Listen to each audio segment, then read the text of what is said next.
Desde cedo na escola aprendemos a dividir palavras em sílabas. Gato, por exemplo, tem 2 sílabas. Ga-to. Marmelada tem 4 sílabas. Mar-me-la-da. E luz tem só uma sílaba. Luz. Mas você já parou para se perguntar o que é uma sílaba? Como definimos sílaba? A gente pode tentar buscar definições em dicionários, por exemplo.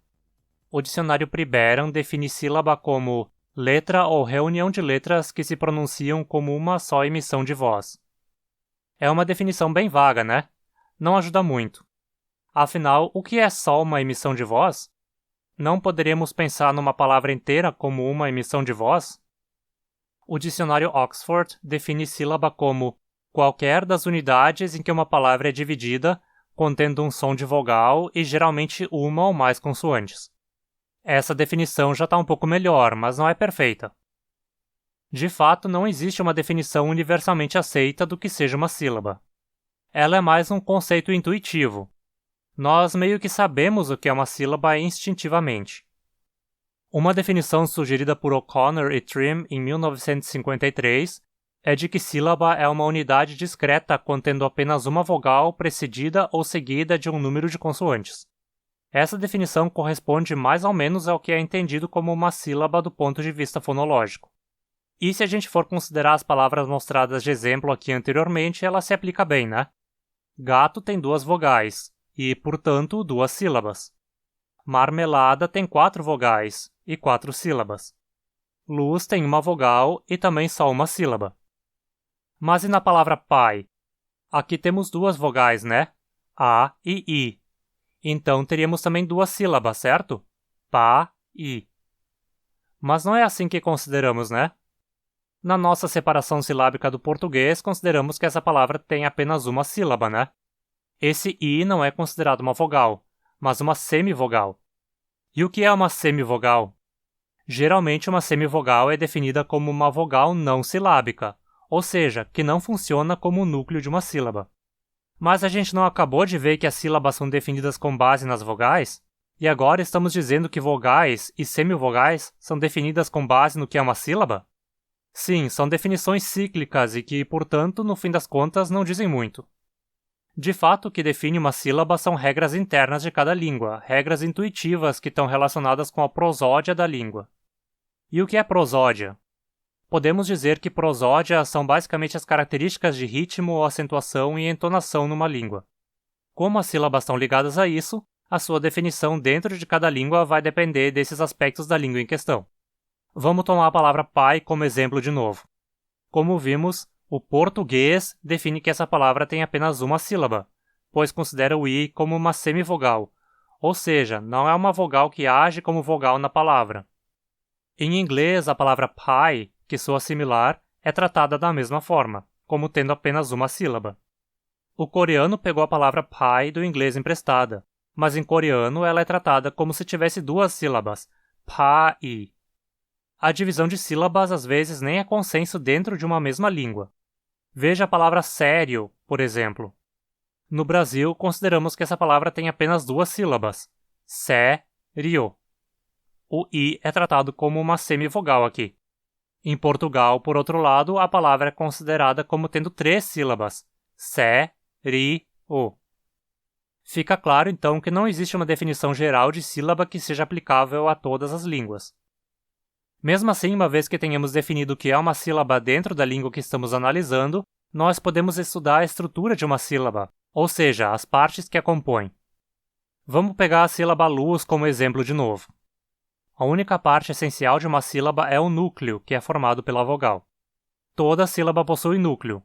Sem núcleo não há sílaba. Agora, elementos adicionais podem aparecer antes ou depois do núcleo, sendo esses elementos geralmente consoantes, ou então semivogais. Os elementos que aparecem antes do núcleo são chamados de ataque ou início da sílaba. Já os que vêm depois do núcleo são chamados de coda da sílaba. O núcleo e a coda juntos são conhecidos como rima da sílaba. Nem toda sílaba tem ataque ou coda. Na palavra marmelada, por exemplo, a primeira sílaba, mar, possui ataque e coda, enquanto me, lá e dá possuem apenas ataque, mas não possuem coda. Já numa palavra como apressar, a primeira sílaba é apenas a, sem ataque nem coda. Já a segunda é pres, com um ataque formado por duas consoantes, P e R, e uma coda formada por uma consoante, S. E sar também possui um ataque formado de um S e uma coda formada de R. Mas aí a gente pode começar a se questionar mais coisas. Por que, por exemplo, não separamos as sílabas de forma que o P fique como coda da primeira sílaba, ao invés de ataque da segunda? E por que os dois S's ficam em sílabas separadas se eles representam somente um som? Por exemplo, as palavras caçar com C cedilha e caçar com dois S's são pronunciadas exatamente da mesma forma, mas a primeira sílaba de uma é apenas K e da outra é cas. Isso, novamente, são apenas decisões um tanto arbitrárias que cada língua faz. Como vimos, a única coisa que é obrigatoriamente parte da sílaba é o núcleo. Quando temos uma ou mais consoantes entre dois núcleos de sílabas numa palavra, a qual das duas sílabas elas pertencem é irrelevante do ponto de vista fonético e só faz sentido dependendo do que cada língua define. Em português isso é muito frequentemente ditado mais pela ortografia do que pela pronúncia, como acontece aqui com as duas palavras pronunciadas caçar, mas que possuem divisão silábica diferente apenas por serem escritas de forma diferente. Veja outro exemplo disso. A palavra nexo é dividida numa sílaba né e outra sílaba xo. Aqui o x representa duas consoantes, k e s, e as duas ficam juntas na mesma sílaba simplesmente porque são escritas como uma só letra. É só comparar, por exemplo, com a palavra lapso, onde o p e o s ficam em sílabas separadas, mesmo que formem um conjunto de consoantes similar ao representado pela letra x em nexo. Ou seja, se a definição do que é uma sílaba já não é consistente entre diferentes línguas, os limites de uma sílaba são algo ainda mais arbitrário. Apesar de as línguas serem algo bem subjetivo, você pode representá-las usando o alfabeto fonético internacional se for necessário. O símbolo usado para marcar o ponto onde duas sílabas se separam é um ponto final. Ele é mais usado em transcrições fonológicas, já que são um caráter mais subjetivo, da mesma forma como fonemas. Como transcrições fonéticas são, a princípio, independentes da língua em questão, marcar sílabas nelas não faz muito sentido. Vamos ver como isso funcionaria então. Para caçar, por exemplo, você pode representar a divisão silábica dessa forma. Perceba o ponto separando a sílaba K da sílaba sar. Mas agora como fazemos com a palavra caçar com dois S's? Os fonemas são exatamente os mesmos que na palavra caçar com C cedilha. Então a gente não pode escrever dois S's na transcrição fonológica se só pronunciamos um. Assim, a separação silábica fonológica vai ser igual para as duas palavras. Com isso, a gente já pode ver que a separação silábica numa representação fonológica não necessariamente segue a mesma lógica da separação silábica na representação gráfica da língua. Esse contraste é bastante claro em línguas como o inglês, por exemplo. Veja, por exemplo, a palavra rhythm. Graficamente, ela é considerada como tendo apenas uma sílaba, mas fonologicamente se costuma considerar que ela tenha duas sílabas, rhythm. Mas espera aí, como assim them é uma sílaba se não tem vogal nenhuma? Uma sílaba não era definida com base na presença de uma vogal? Sim, de fato, mas preste atenção na pronúncia da palavra rhythm. Rhythm. Them. O som de está funcionando como se fosse uma vogal, como o núcleo de uma sílaba. De novo, isso leva a um monte de definições cíclicas. Afinal, vimos que o núcleo de uma sílaba é definido como a vogal da sílaba, e agora a gente está dizendo que uma consoante pode ser o núcleo. Para tentar entender isso melhor, vamos ver um exemplo em outra língua. Em tcheco, a palavra para dedo é prst. Prst. Não temos nenhuma vogal aí, mas é uma palavra inteira. Mesmo assim, quando falamos prst, podemos, digamos assim, sentir que o som do r está no meio da sílaba. Ele é o som mais intenso, digamos, em volta dos quais os outros se organizam. Prst. Prst. Então a gente pode considerar que o R é o núcleo da sílaba. Quando queremos indicar que uma consoante funciona como o núcleo de uma sílaba, podemos usar esse símbolo do alfabeto fonético internacional, que é um pequeno traço vertical embaixo da consoante, ou, caso a consoante possua uma parte que vá abaixo da linha, você pode marcar o traço em cima dela. Vamos ver alguns exemplos. A palavra burn, nos dialetos róticos do inglês, possui o próprio som de R, como o núcleo da sílaba. Burn. Não existe realmente uma vogal ali, né? Burn. Burn. Em cantonês, a palavra para 5 é formado apenas pela consoante nasal velar, que então acaba sendo o núcleo da sílaba. As consoantes que mais frequentemente funcionam como núcleo de uma sílaba são as nasais, vibrantes e aproximantes. Isso porque elas podem ser pronunciadas independentemente, sem se apoiarem em outros sons, da mesma forma como vogais fazem.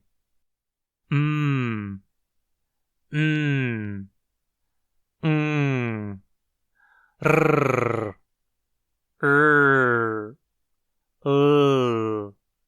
I, U.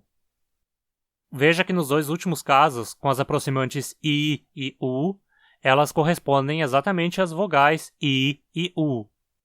Ou seja, de certa forma, a gente poderia considerar que I e U são apenas consoantes funcionando como núcleos de sílabas. E elas servem para demonstrar como a distinção entre o que é uma vogal e o que é uma consoante também não é tão clara. Eu falei um pouco sobre a equivalência de certas vogais com consoantes aproximantes no vídeo sobre labialização.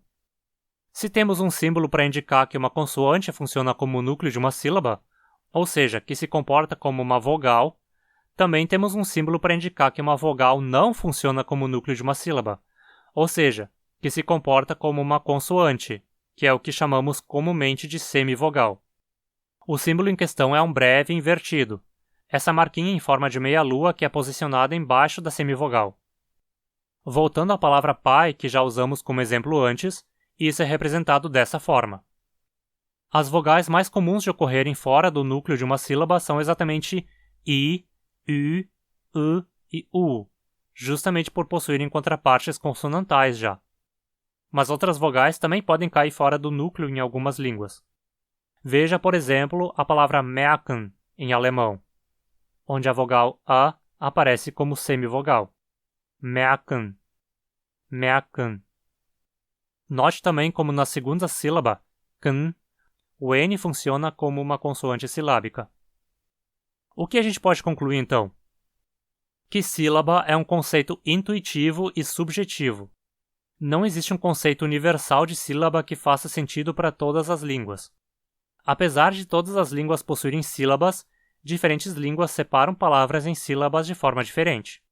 Mas uma coisa é certa: toda sílaba possui um núcleo, o qual geralmente é uma vogal, mas pode ser uma consoante também.